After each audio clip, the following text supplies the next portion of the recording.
The drawing that you see here has been converted from an AutoCAD drawing, and it's reasonably large in size, and it's a good idea to keep your file size as small as possible. And if we click this one here, it's 3.89 megabytes in size.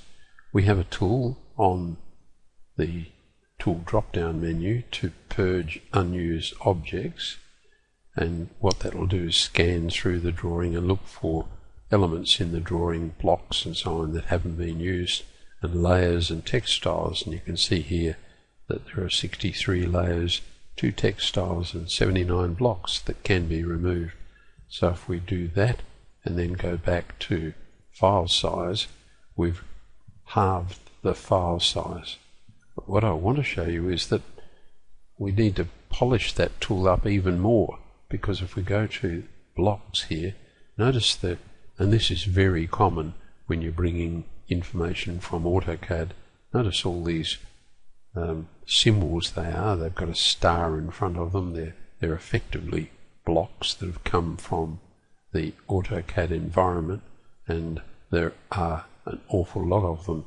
Now, our cleanup tool is not in fact seeing these types of blocks, and here are the normal blocks that you see of different plants and so on. So these are just little blobs of one sort or another, and you can click delete here and delete all of these, 110 of them in fact, and we can close that now.